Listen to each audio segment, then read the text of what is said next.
Oh, okay. Well, I had two and I forgot one of them. Oh, man. So my one is that I got one of the things on my vision board done. Yay! And That is pretty yay. Great job. Yeah. We have a Kathy, too.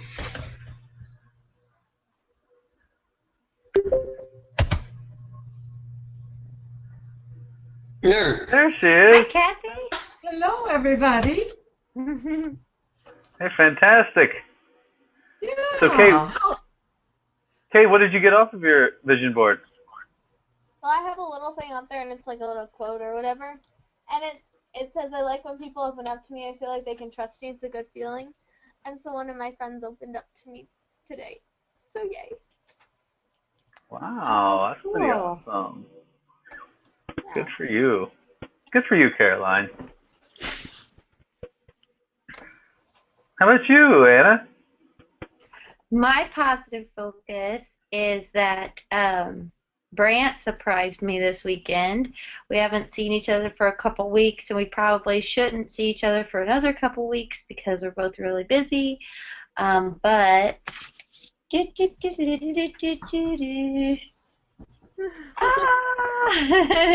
so he came, and we went to Lake Cumberland for the weekend. So time on the lake with his family, and he came down to surprise me, so that was exciting. That is exciting. Awesome. Nice job. How about you, Kathy? Well, my positive focus this week is that we had some huge business growth and added some incredible people to our team. So I'm ramped about that. Nice. Good work. Yeah. Now, were these new people, Kathy, or like that you've been kind of working on for a while, or no? Have they been people that you've been kind of on your list working on for a while? Good. Yeah. Good. So it's great. Fantastic. Nice. How about you, Dad? Oh, go. Sorry. Kathy, what was that? I was just going to say, and one particular chiropractor that joined us is like excelled this week in his business building. So it was just a plus. Fantastic. Nice. A lot of people helped. Hey, I remembered my second positive focus. Yes. Okay, so I did all of my text tagging for my summer reading books, and I'm so prepared for my essay tomorrow. Woohoo! Good. Way to go. Ridiculous. But it's done, so. Awesome. Nice. Dad, what's your positive focus this week? I got to spend a lot of time with my two daughters that I have staying with me. Mm-hmm. Deej and Eunice. Yes. Yes. Aw. We had many things to discuss, Deej and I. And since the mother was very tired, I got to take care of Eunice for quite a while.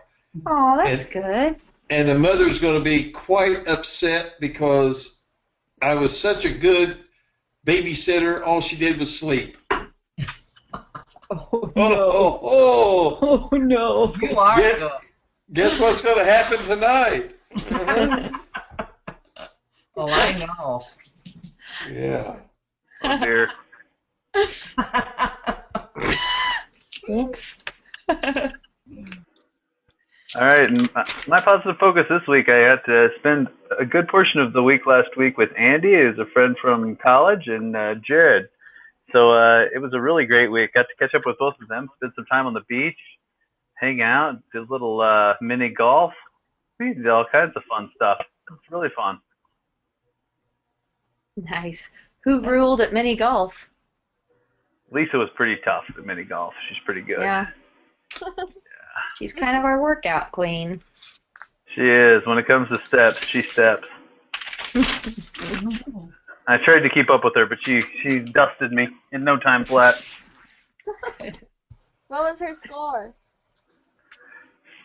For this, on mini golf, I'm not sure. I can't remember. Jared What was has a yours? scorecard. Huh? What was yours? I don't keep I score. do not remember your own. Nope. Who keeps score? I do. All right. So K-Bomb, tell me about these two. These were your two, right? You chose these two. Yeah, I think Yeah. they were off my lovely TED Talk list. Yeah. So tell me about them. Which one do you want to start with? Well, let's start with the 5 things for children. You should Yeah. let your children do. Hey, Okay. guess what? I conveniently watched this one with Mom. What'd she think? It wasn't planned at all, huh? No, I actually purposely watched it with her. Oh. Yeah. Oh. Yeah. Oh. What'd you Okay. think? Yeah. She just, it was one of those times where she just narrates, You know how she gets in that mode sometimes, like during Pitch Perfect, and she just narrates the story. And sometimes during Divergent, just likes to start narrating, so... And this is why this is happening. Right Yeah.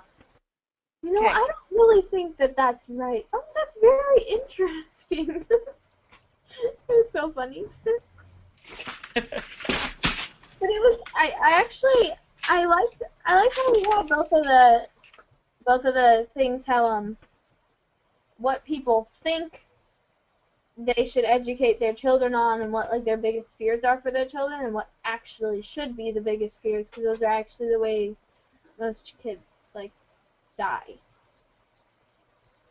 So, the ways that, what we think, society, is, number 1 is kidnapping, then school snipers, terrorists, stranger danger, and then drugs. But in reality, it's car accidents, homicides, abuse, suicide, and drowning. So instead of warning kids about, staying away from strangers and self-defense, which is all good things for them to know, we should be giving them swim lessons and teaching them how to swim and being nice to them. Where did that come in? I didn't hear him talk about that at all. About being nice. Yeah, being nice to them. Where was that? I added that because, like, abuse and, like, an add-on? like suicide, like, make sure they know what their purpose is and know that they're loved.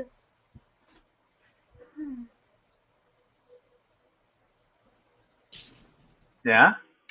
Mhm. So Dad, what do you think about that movie or that TED Talk?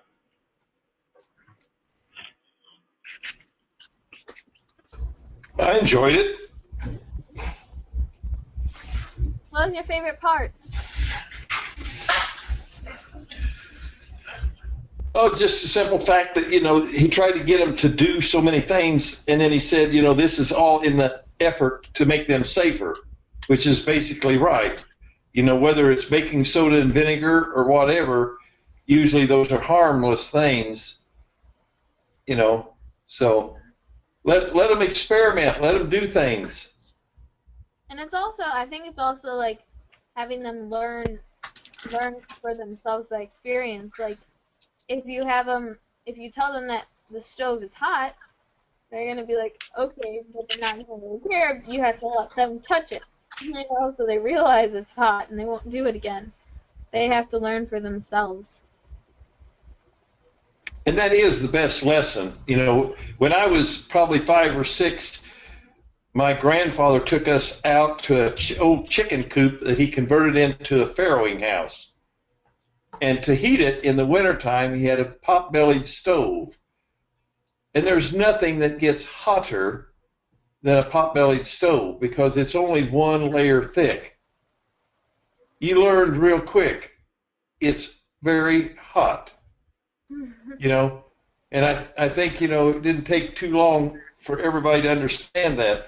But then Katie had the opportunity to babysit for the Markle boys, and they had to have a gate or a fencing put around their wood-burning stove so that they wouldn't get close to it. And I thought, let them get close to it.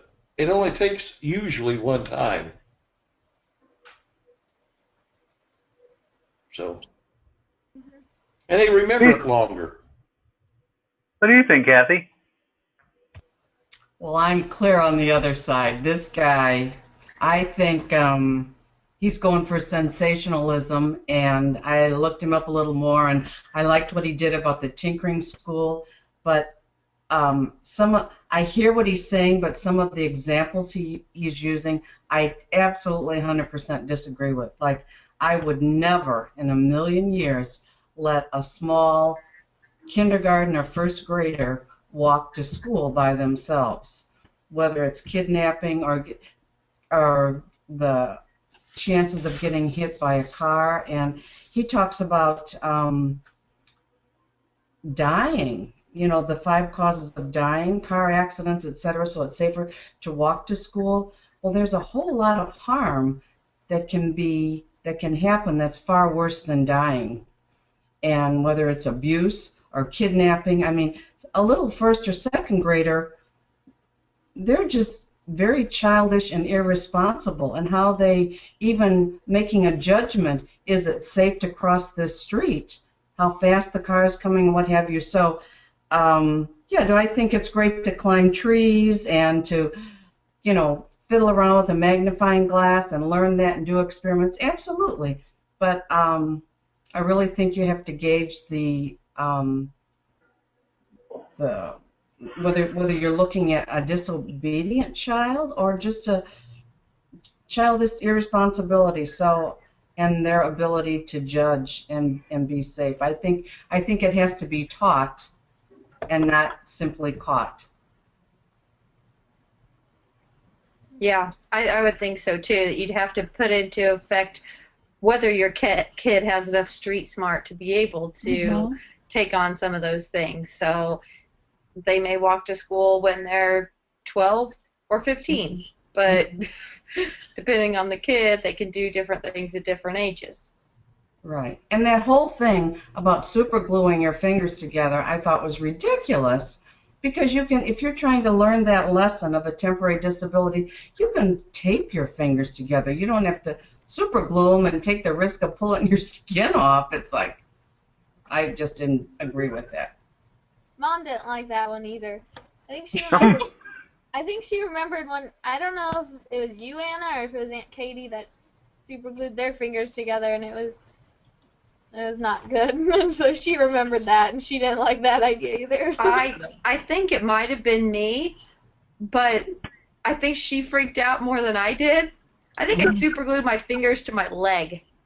I got super glue on my leg and then stuck my fingers to it. Then they were stuck for a good day, and Lou was just really freaked out about it. But I don't remember it being that big of a deal. I just remember it being a big deal because she thought it was a big deal.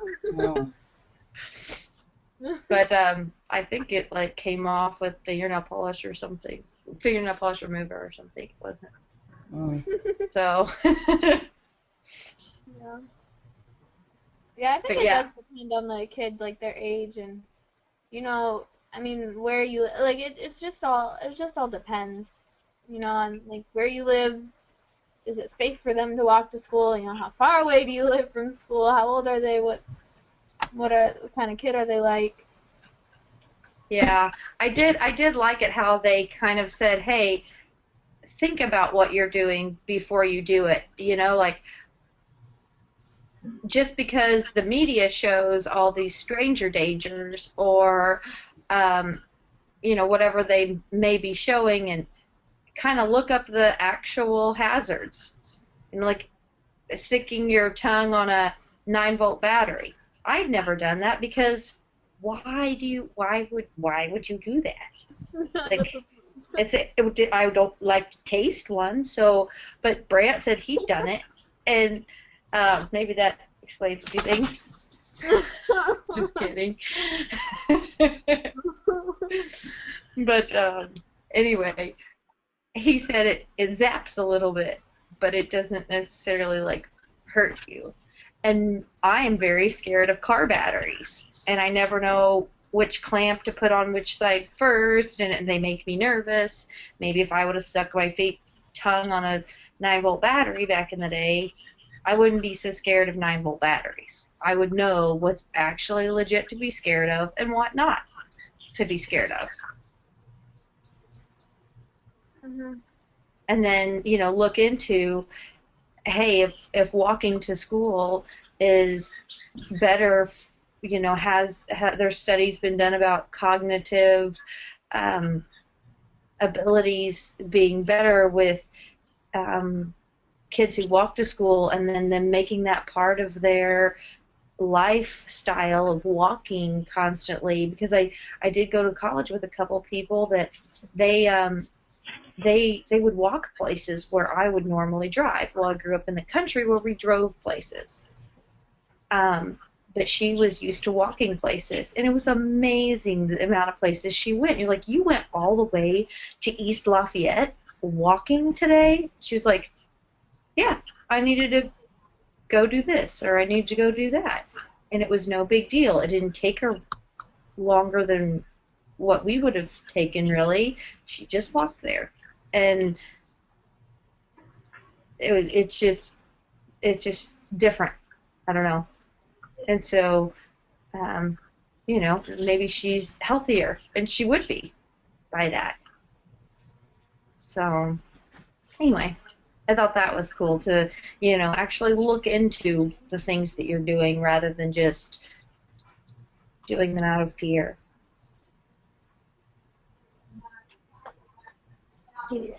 And then I feel like what you were talking about there, like as far as like fear, like fear can have a big, either through media or through whatever, like sources, can make you scared of a lot of things and keep you and kind of hold you back. Usually, like when you kind of face your fears, they have very little control over you after that point. Mm-hmm. Like if you fundamentally, and this was from Darren Hardy this last week, Kathy, where he was talking about like if you face that you had sent me over, like if you face your fears, just kind of like you just fundamentally break them down and face them. A lot of them aren't nearly as big as what they seem. Like when Kathy and I were standing on top of a telephone pole, that seemed like a much bigger deal than it did afterward. Mm-hmm. Or when you walked over fire, that seemed like a much bigger deal. You were able to face some things. Now, how that ties back in with kids and whatnot like that, I think a lot of that has to do with kind of like, to me anyway, like risk mitigation. Like just assess the risk there. If it's something to where like, if there's an extreme low likelihood of any long-term or even short-term damage, as long as the risk is really low on one side, let them knock themselves out. Really, like, what's the big deal? Like, if they have a magnifying glass and they have a thing of water, how much trouble can they really get into? If they have a bottle of water in your... You know what I mean? Like, if you have... Oh, dear. I think I may have locked up.